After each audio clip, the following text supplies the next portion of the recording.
الزمالك بعنوان مفيش، ما عنديش، مفيش حاجه اقدمها. هو ده اللي عندي. الزمالك بقاله كام ماتش بيقدم صفر في كل حاجه، صفر فنيات، صفر تكتيك، ما عندكش مدرب، ما عندكش مساعد مدرب، ما عندكش اداره، اللعيبه بتلعب من غير نفس، اللعيبه تحس ان حالتها النفسيه وحشه، تحس ان الدنيا معاهم مش فارقه، كله بيلعب برعونه. مفيش غير واحد اتنين بس عشان ما نظلمش، تلاته بالكتير اللي تحس ان عندهم روح وحميه شويه ورجوله.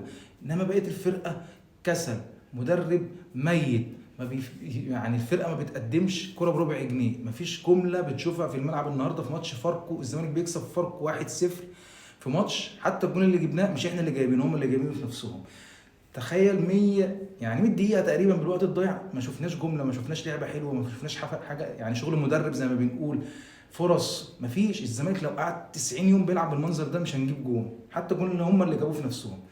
الإدارة لازم تشوف حل عشان احنا هنفوق على قلم في ماتش الأهلي، هناخد شلوت، شكلنا هيبقى وحش، هنتشلوح. هنتشلوح يا عم. جروس طول الماتش واقف عامل لي كده كالعاده. جروس ما بيقعدش على الدكه خالص، بس ما بيعملش حاجه، هو واقف صنم تمثال.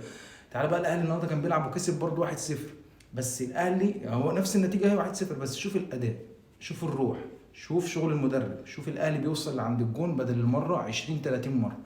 اللعيبه تحس ان في يعني روح، اللعيبه في جمل، في فرص، في لاعب زي امام عاشور. النهارده امام عاشور كالعاده بيثبت ان هو احسن لاعب في مصر السنه دي، وهياخد احسن لاعب في مصر، وهياخد هداف الدوري، وهياخد كل حاجه. الاهلي لعب 12 13 ماتش، امام عاشور واخد 8 9 ماتشات مان اوف ذا ماتش. تخيل، حاجه يعني ما حصلتش ومش هتحصل. الراجل بصراحه بيقدم اداء استثنائي، بعيد بقى عن شغل التحفيل بقى، وبعيد عن الشغل ده، انا بكلمك كوره وفنيات. لا مفيش لاعب في مصر السنه دي زي امام عاشور. نخلي بالنا عشان احنا هنتشرح ماتش الاهلي، وبلاش نتصدم بقى. الجمهور الزمالك يبقى مستعد كده ومستهيأ ومستقنيص عشان هتبقى صدمه. بلاش بقى ايه نقول صدمه عشان احنا متوقعين. الا بقى لو الماتشات دي ساعات بتبقى ملهاش مقاييس، نشوف حاجه بقى احنا مش متوقعينها سواء من الاهلي او من الزمالك. سلام.